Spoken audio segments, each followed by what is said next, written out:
ती सगळी जबाबदारी माझी। मजा आहे तुम दोनों की आज एवढी स्वच्छता ठेवत असते नेहमी। 3 जण एकत्र आलेले आहेत। वा वा तुम्ही टेक्स्चर पाहू शकता। त्याकडून चिरलं ना बिया पण इझिली निघतात। हरे कृष्ण मैत्रिणींनो, स्वागत आहे तुम्हा सर्वांचं। सकाळचे 8:30 वाजलेत आता आणि माझं तुळशी पूजन झालेलं आहे आणि मी टेरेसवरती सुद्धा जाऊन आलेले। थोडंसं पक्ष्यांसाठी तांदूळ आणि जल घेऊन आलेली आहे आणि आता मी स्वयंपाक करत आहे। गॅसवरती शेवग्याची शेंग फ्रायला ठेवलेली आहे आणि आता मी मिरची चिरत आहे। एका ताईंची कमेंट होती की तुम्ही मिरचू कसं बनवता ते सांगा। तर मी मिरचू 2-3 प्रकारे बनवत असते। कधी भरून मिरचू बनवत असते, कधी साध्या पद्धतीने बनवत असते आणि आज मी मिरचू बनवणार आहे एकदम साध्या पद्धतीने। काही नाही बघा, मिरच्या अशा चिरलेल्या आहेत मोठे मोठे मी। आणि मिरचू चिरण्याची एक पद्धत आहे माझी वेगळं। शिमला मिरची पण मी असं चिरत असते, वरून देठाकडून चिरत असते। देठाकडून चिरलं ना बिया पण इझिली निघतात। बिया सुद्धा निघल्या सगळ्या। मिरची एकदम रिकामी झाली। तर ही एक टेक्निक आहे, शिमला मिरची पण अशीच चिरायची। काही वेळेस भाज्या एकदम साध्या पद्धतीने केल्या तरी चविष्ट लागतात। त्याच्यामध्ये एक आहे हे मिरचू, एकदम साध्या पद्धतीने करा किंवा कसंही करा, नुसतं तेल मीठ टाकलं तरी छान चव येते मिरचीला। गॅसवरती मी आता कढई ठेवलेली आहे आणि कढईमध्ये 1.5 पळी तेल ओतलेलं आहे। थोडंसं तेल जास्त ओतलेलं आहे आणि आता तेलामध्ये जिरं टाकत आहे। जिऱ्याने छान चव येते मिरचूला। जिरं छान तळलं गेलेलं आहे तेलामध्ये। आता मिरची घालते। मिरचीमध्ये लगेच चवीनुसार मीठ घालायचं आहे, थोडासा हिंग आणि हळद। आता मिरची छान परतून घ्यायचं आहे। आताच मिरचीचं टेक्स्चर पाहू शकता, खूप सुंदर दिसत आहे मिरची। आता 1-2 मिनिटासाठी झाकण ठेवायचं फक्त। थोड्याशा खरपूस भाजलेले शेंगदाणे आणि थोडंसं लसूण अबोडधोड वाटून मिरचीमध्ये घालायचं आहे। शेंगदाणे पण अबोडधोड वाटले गेलेले आहेत। आता मिरचीमध्ये घालते। 2 मिनिटे झालेले आहेत। मिरचीला पाहू, खरपूस तळली गेलेली आहे मिरची, भाजलेली तळलं थोडंसं, हॅलो फ्राय झालेले आहे। आता शेंगदाणे आणि लसूण घालते।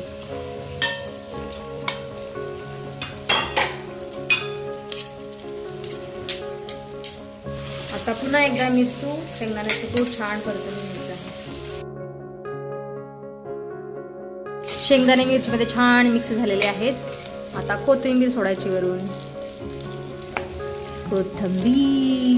कोथिंबीर मिरचू छान परतून घ्यायचं आहे पुन्हा एकदा।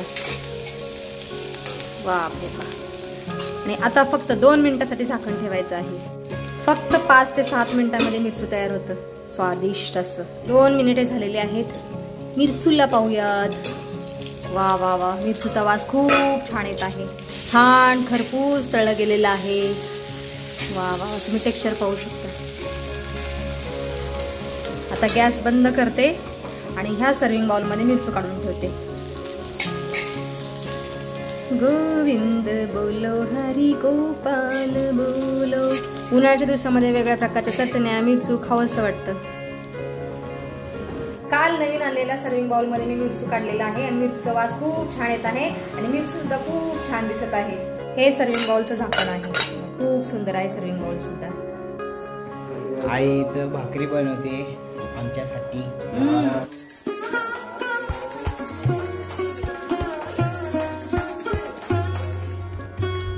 आता आम्ही जेवण करायला बसलेलो आहोत। मस्त शेवग्या शेंगाची आमटी, मिरचू, वाह भाई वाह वाह, मुंह में तो पानी आ गया हमारे। मस्तच। आणि राजगिऱ्याची भाजी आणि भाकरी। तर तुम्ही सुद्धा या स्वादिष्ट स्वादिष्ट भोजन करायला। अणं ब्रह्मा रसं विष्णु भूतादेवो जनार्दनम् एवं ध्यातदुर्भाग्यद्वन्नदोषो न लिप्यते। जय श्री कृष्ण। मिरचू ट्राय करते अगोदर। वाव, छान बनलं, मस्त। मना कुठला तरी फॉर्म भरत आहे आणि त्याला अडचण येत आहे आणि त्याला सहकार्य करण्यासाठी 3 जण एकत्र आलेले आहेत। अच्छी बात है बेटा। चला वरून शिरतो। ओके पंडजी, आओ जाओ। ध्यान ठेव घराला।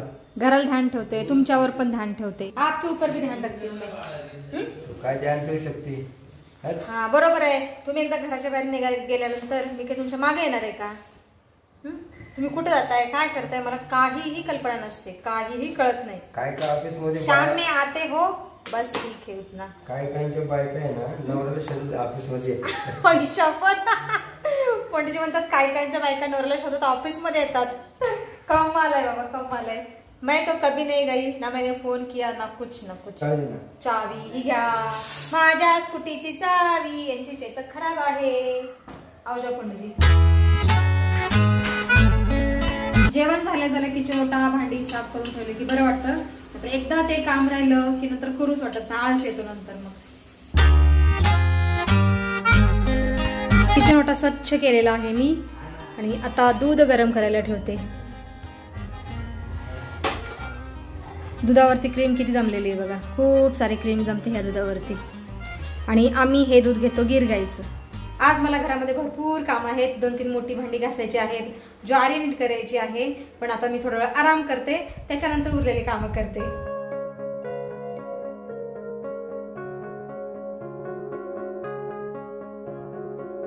एक तासभर आराम केल्यानंतर मी आता कामाला सुरुवात केलेली आहे. इथं पिठाचा डबा घासायचा आहे मला आणि ही मोठी पिंप आहे ज्याच्यामध्ये मी थोडासा किराणा माल भरून ठेवत असते, ही घासायची आहे. ह्या पिंपेची जागा सुद्धा स्वच्छ करून ठेवलेली आहे. इकडं मी या भागामध्ये भरपूर सामान बसत असतं माझं. पिंप आणि डबा घासून मी खिडकीमध्ये सुकायला ठेवलेला आहे आणि किचनवरती सगळं सामान ठेवलेलं आहे. आणि इथं ट्रॉली पण काढलेली आहे, ह्या ट्रॉलीला जाळी लागलेली आहे. आता स्वच्छ कोड्या कपड्याने पुसून घेते, कारण मी दिवाळीतच ट्रॉल्या घासलेल्या, आता नाही घासणार, आता फक्त पुसून घेते. आणि इथं एवढ्या प्लेट बसलेल्या ह्या ट्रॉलीमध्ये. आणि इथं ट्रॉलीच्या खालचा भाग बघा, खूप सारा कचरा साठलेला आहे याच्यामध्ये. व्हीलवाल्या ट्रॉल्या बऱ्या पडतात, आम्हाला तेव्हा कळालं नाही व्हीलवाल्या लावायचं, आम्ही अशा लावून बसलो. आणि खूप अवघड आहे स्वच्छ करायचा अशा ट्रॉल्याच्या खालचा भाग. आता पुसून घेते सगळं व्यवस्थित. ट्रॉल्यांच्या खालची फरशी मी स्वच्छ 3-4 पाण्याने पुसलेली आहे. एकदा साध्या पाण्याने पुसली, नंतर लायझॉलच्या पाण्याने, पुन्हा साध्या पाण्याने पुसली आणि खूप कचरा निघाला ट्रॉल्याच्या खाली. या 3 ट्रॉल्या मी बाहेर काढून ठेवलेल्या आहेत, जेणेकरून फरशी आतली चांगली सुकली जाईल. आणि सुकल्यानंतर आतमध्ये झुरळ मारण्याची पेस्ट ठेवणार आहे. आणि इथं सगळा पसारा किचन माझं भरलेला आहे पूर्ण. हे बघा, ओट्यावरती पण सामान आहे, खाली पण सामान आहे. आता मी पेस्ट कंट्रोल करत आहे. एक कागदाचे तुकडे आहेत चौकणी आणि याच्यावरती मी हरभर एवढी पेस्ट ठेवलेली आहे. आणि हे सगळे तुकडे ट्रॉलीच्या खालून कोपऱ्या कोपऱ्यात ठेवायचे, म्हणजे 6 महिने तरी झुरळ होत नाहीत अजिबात. आणि माझ्या किचनमध्ये तसेही झुरळ नसतात, कुठंच नसतात, फक्त गॅलरीमध्ये झालेले होते एक 5-6 महिन्यापूर्वी. त्याच्यानंतर मी पिठाच्या गिरणीमध्ये पण पेस्ट ठेवलेली, नंतर गायब झाले गॅलरीमधून सुद्धा. तर अशी एक आयडिया आहे. कोपऱ्या कोपऱ्यातच झुरळ जाऊन बसतात, ते खातील आणि मरतील. तशी माझ्या घरामध्ये अजिबात झुरळ वगैरे होत नाही. मी एवढी स्वच्छता ठेवत असते नेहमी. मित्रांनो, इथं आईने सर्व गोष्टी आवडलेल्या आहेत. आणि आता आई आमच्यासाठी स्वादिष्ट पोहे बनवते. स्वादिष्ट कांदा पोहे, खूप कांदा घातलेला आहे आज. पण शेंगदाणे शेंगदाणे नाही घातले का? तुम्ही शेव खाणार आहे ना त्याच्यावरती, ये कोणची नाही चापी आहे, त्याच्यामुळे शेंगदाणे नाही घातले. ठीक आहे, नाही ठीक आहे. पिंपेमध्ये पोहे होते आणि मनाला पोहे बघून पोहे खावाशी इच्छा झाली. मला म्हणलं आई पोहे बनव, म्हणलं तू बनव, म्हणलं मी नाही बनवणार. ठीक आहे, जाऊ दे, माझं इकडचं सगळं काम आवरलेलं आहे, म्हणलं देते बनवून पोहे चिरंजीवांना. किती रे, आम्ही बोललं की आम्हाला लगेच भेटतो. खायची गोष्ट पोहे. दादू म्हणा या पोहे खायला. तिन्ही पैकी कोण कुठला घेते बघा. हाँ जी, खाले आज मजा है तेरी. मजा है तुम दोनों की. आज बहुत सारा पोहा मैंने दिया है तुम दोनों को और मैं इतना खा रही हूँ छोटूसा. कारण मला आता काय खाल्लं ना जास्त, संध्याकाळी जेवण जात नाही, पण मी थोडंसं खात आहे. झणझणीत पोहे खाल्यानंतर मी कॉफी बनवलेली आहे माझ्यासाठी आणि दादूसाठी. दादू लगेच आला बघायला की माझ्यासाठी बनवली का नाही, म्हणलं बनवलेली आहे. आणि ही कॉफी मी बनवत आहे गुळापासून. तर गुळाचं पाणी चांगलं उकळलेलं आहे. आता गॅस बंद करते आणि ह्या कपामध्ये थोडी थोडी कॉफी घातलेली आहे मी. आता गुळाचं पाणी ओतते याच्यामध्ये. कॉफी तयार गुळाची. वा भाई वा, कलर पाहू शकता, खूप सुंदर कलर आलेला आहे कॉफीला. आता मी आणि दादू गुळाच्या कॉफीचा आनंद घेतो. दादू य गुळाची कॉफी बघा. झणझणीत काय खाल्ल्यानंतर ना असं गोड पेय पिलेलं बरं वाटतं मला तरी, छान वाटतं. तर आज गुळाच्या कॉफीचा आनंद घेत आहे मी आणि दादू. तुम्ही पण या गुळाची कॉफी प्यायला. याच्यामध्ये दूध घातलं तरी चालतं, पण आम्ही दूध नाही घातलं. दूध घातले की फुटेल ते. थोडंसं कॉफी थंड होऊ द्यायची 1 मिनिट, त्यानंतर दूध घालायचं आणि गरम दूध, थंड दूध नाही, गरम. त्याला थोडंसं कोमट दूध घालायचं, थंड दूध. वा मस्त लागतो कॉफी गुळाची. कसं आहे दूध गुळाची कॉफीचा आनंद. आणि मी जवळजवळ 1 वर्षातून पहिल्यांदा गुळाची कॉफी बनवली आहे. आत्ता ज्वारी सुद्धा नीट केलेली आहे मी. आता दादूकडे दळायला देते. ज्वारी दळायला ठेवणी. ठीक आहे सांग ना म्हणा, तू घेऊन जातो. चाललाय ना जिमला आता. समोर ठेव होंडा समोर. मित्र आहे ना, मित्राकडे दे. आणि हा येताना घेऊन येईल. त्याला घेऊन परत कारण नको देऊ. अरे दोघांचा वाद चाललो आहे गाडीवरून. आता सध्या एकच गाडी आहे घरामध्ये. दादूला स्विमिंगला जायचं आहे, म्हणाल जिमला. एकच गाडी आहे आणि गाडी माझी आहे.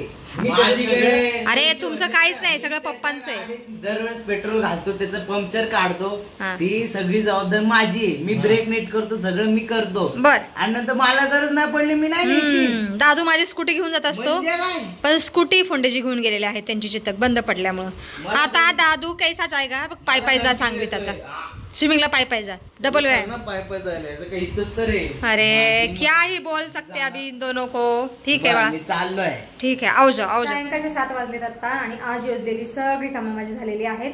आणि आता सायंकाळची पूजापाठ सुद्धा झालेली आहे. आता मी स्वयंपाक करत आहे. डेस्कीमध्ये डाळ शिजायला ठेवलेली आहे.